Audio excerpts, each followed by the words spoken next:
Hello students, मैं हूं अशोक कुमार और आज हम 4Ps के बारे में बात करेंगे।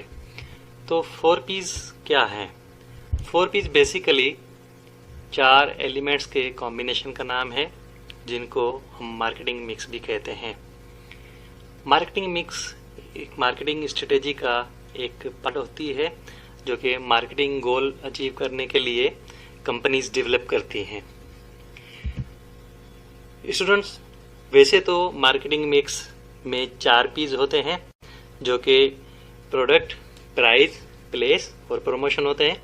मगर मॉडर्न टाइम्स के साथ साथ जैसे जैसे दुनिया आगे बढ़ती है, वैसे ही हर कॉन्सेप्ट आगे डेवलप होता है। तो मार्केटिंग मिक्स भी डेवलप होता गया। कुछ बुक्स में 7 P's, कुछ में 9 P's और कुछ बुक्स ने तो 11 P's तक भी लिखे हैं। सर्विसेज रिलेटेड बिजनेस में स्पेशली 7 P's मार्केटिंग मिक्स होता है, जिनमें पीपल, प्रोसेस और फिजिकल एविडेंस शामिल होते हैं। हम यहाँ पे सिर्फ 4 P's की ही बात करेंगे, जिनमें जैसे मैंने सवेरे बताया प्रोडक्ट, प्राइस, प्लेस और प्रमोशन शामिल हैं। तो चलिए शुरू करते हैं। पहला P है प्रोडक्ट। तो दोस्तों, प्रोडक्ट का मतलब होता है कोई भी चीज़, कोई भी प्रोडक्ट या कोई भी सर्विस जो कि कोई भी कंपनी अवेलेबल करती है अपने कस्टमर्स को बेचने के लिए।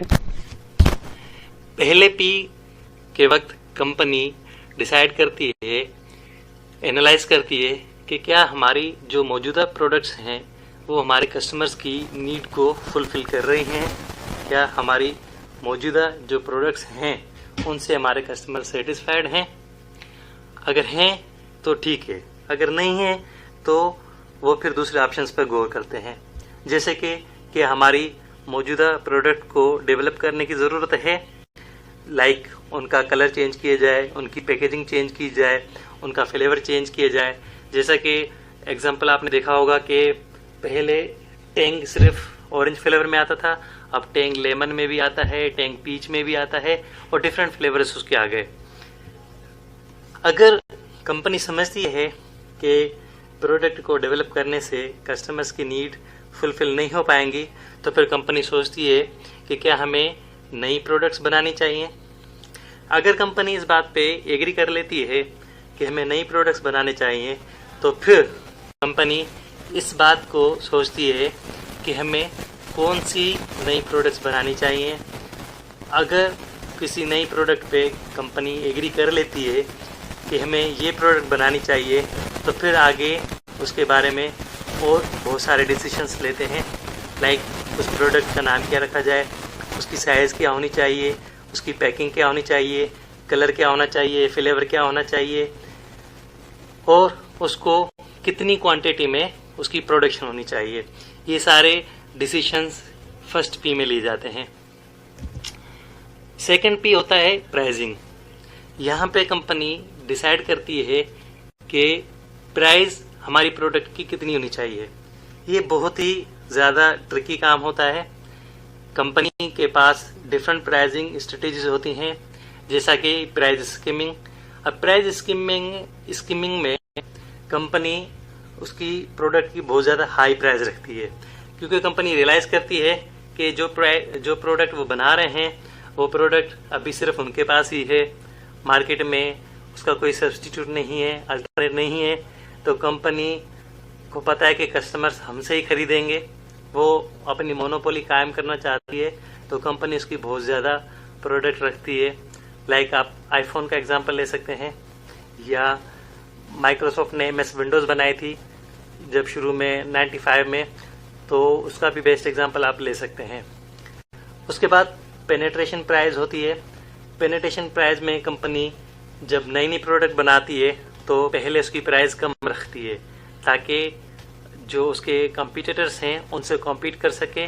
फिर जैसे जैसे प्रोडक्ट आगे बढ़ना शुरू करती है, कस्टमर्स को उसका नाम याद रहना शुरू हो जाता है, तो कंपनी उसकी प्राइस बढ़ाती जाती है। आप नेस्फ्रूटा का या नेस्ले फ्रूटा वाइटल जूस का, रेड ग्रेप्स का आप एग्जांपल ले सकते हैं। शुरू में जब वो आया तो 60-70 रुपये का था, अभी वो राउंड अबाउट 200 रुपये का मिलता है। इसके बाद एक और स्ट्रेटेजी होती है जिसको हम कॉस्ट प्लस स्ट्रेटेजी कहते हैं। इसमें कंपनी ज़्यादा नहीं सोचती है, कंपनी की जो प्रोडक्ट पे जो कॉस्ट लगती है उस कॉस्ट में 10%, 5% या 7% अपना प्रॉफिट मिला के और कंपनी मार्केट में बेचना शुरू कर देती है। हर जगह पे जितनी भी प्राइस उसकी कॉस्ट प्राइस आती है हर मुल्क में, हर शहर में, तो उस पर 5 to 10% प्रॉफिट या 20% जैसा भी डिपेंड करता है कंपनी में, वो उस पर प्रॉफिट ऐड करके बेचना शुरू करती है। इसके बाद कॉम्पिटिटिव प्राइस आती है। कॉम्पिटिटिव प्राइस यानी कि कंपनी एनालाइज करती है कि उसके कॉम्पिटिटर जो हैं वो कितने में चला रहे हैं, कितने में बेच रहे हैं, तो कंपनी उसके अकॉर्डिंग एडजस्ट करना शुरू करती है ताकि कॉम्पीट कर सके उनकी प्रोडक्ट। और इसके बाद आती है डिस्क्रिमिनेटिव प्राइस। इसमें कंपनी हर अलग कस्टमर से अलग अलग प्राइस चार्ज करती है।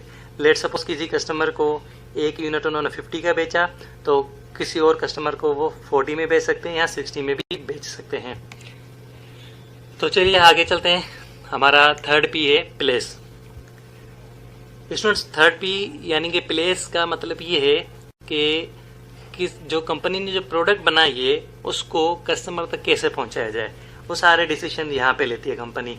कि प्रोडक्ट हमने बना ली, अब कस्टमर उसको कहाँ से खरीदेगा, कहाँ पे वो प्रोडक्ट अवेलेबल होगी, ये भी एक बड़ा डिफिकल्ट टास्क होता है। तो यहाँ पे कंपनी सबसे पहले ये डिसीजन लेती है कि हमारा वेयर हाउस कहाँ होना चाहिए। लेट सपोज कंपनी की फैक्ट्री तो साइट एरिया में होती है, किसी दूर दराज के इलाके में, लेकिन वेयर हाउस वो किसी ऐसे शहर में बनाते हैं जहाँ से वो दूसरे शहरों में अपने डिस्ट्रीब्यूटर्स हैं या कस्टमर्स हैं उनको भी अपनी प्रोडक्ट डिलीवर कर सकें। दूसरे जो डिसीजंस कंपनी लेती हैं वो ये लेती हैं कि हमारी प्रोडक्ट कहाँ पे अवेलेबल होनी चाहिए। आप यहाँ पे पेप्सी की एग्जांपल ले सकते हैं।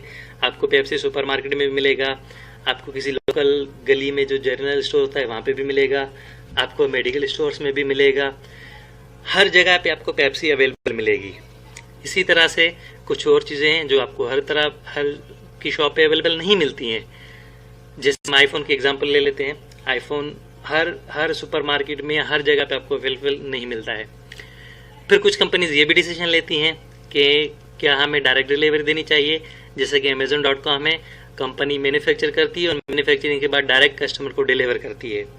आजकल ये डायरेक्ट डिलीवरी का तरीका भी बहुत कामयाब है क्योंकि इसमें कस्टमर को चीज़ सस्ती भी मिलती है, फ़ौरन मिलती है और कंपनी को भी ज़्यादा मुनाफा होता है क्योंकि इसमें इंटरमीडिएटरी नहीं होता है। वरना जो इंटरमीडिएटरी होता है, जो बीच वाला होता है, जैसे कि होलसेलर, फ्रेंचाइजर, वो अपना मुनाफा भी प्रोडक्ट में रख लेता है, तो प्रोडक्ट भी कस्टमर को महंगी मिलती है और देर से भी मिलती है।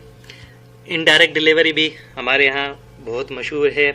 आप देख सकते हैं, मैंने चार्ट भी लगाया हुआ है कि पहले मैन्युफैक्चर होता है, फिर वो होलसेलर के पास जाता है, फिर रिटेलर के पास प्रोडक्ट जाती है, फिर वो कस्टमर के पास जाती है।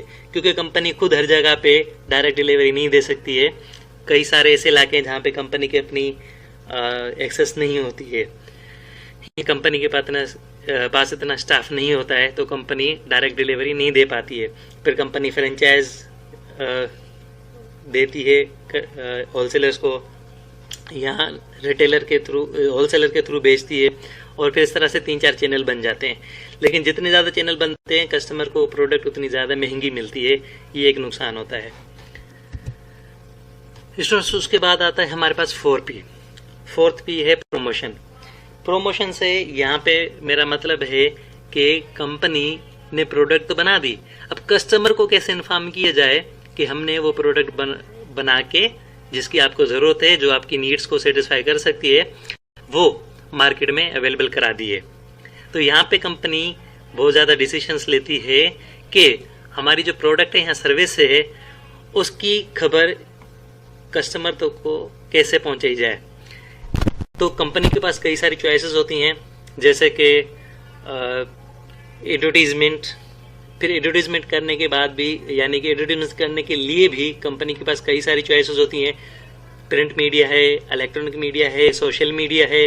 आपने देखा होगा न्यूज़पेपर में बहुत सारे एड लगे हुए होते हैं। फिर आपने टीवी पे भी एड देखे होंगे, जैसे रमज़ान शरीफ आता है तो उसमें रूह अफ़ज़ा की एड आती है या डिफरेंट टाइप्स ऑफ की कुकिंग ऑयल की एड आना शुरू हो जाती है। फिर आप जब सोशल मीडिया यूज़ करते हैं लाइक फेसबुक, लाइक यूट्यूब, तो उसमें भी आपको बहुत सारी एडवर्टाइजमेंट देखने को मिलती है। वो जो एडवर्टीजमेंट होती है वो भी कंपनीज आप इसलिए कराती है ताकि आपको पता चले कि ये प्रोडक्ट कंपनी के पास अवेलेबल है। उसके बाद प्रमोशन में डिफरेंट और भी तरीके यूज़ किए जाते हैं, जैसे कि फ्री सैंपल्स दिए जाते हैं, डिस्काउंट दिए जाते हैं ताकि कस्टमर उनकी प्रोडक्ट की तरफ अट्रैक्ट हो। इसके बाद होर्डिंग्स होते हैं, बड़े बड़े बैनर लगाए जाते हैं, बड़े बड़े बोर्ड्स लगाए जाते हैं। आप सुपरमार्केट में देखें तो सुपरमार्केट में आपको डिफरेंट टाइप्स के पोस्टर्स दिखाई देंगे। सेलिब्रिटी इंडोर्समेंट होती है, और आपने देखा होगा कई सारे डाटसन या कार होती हैं उनके पीछे बैनर लगे हुए होते हैं, या रक्शे के पीछे बैनर लगे होते हैं, जिसको हम ट्रांसपोर्ट एडवर्टीजमेंट कहते हैं। तो स्टूडेंट्स, आज की हमारी 4 Ps ख़त्म होती है। अगर आपको हमारी ये वीडियो पसंद आई है तो प्लीज़ लाइक करें, हमारी वीडियो को शेयर करें और हमारे चैनल को सब्सक्राइब करें। और अगर आपका कोई क्वेश्चन हो तो प्लीज़ वो आप कमेंट करें, हम आपको उस क्वेश्चन का जवाब देने की कोशिश करेंगे। Thank you so much.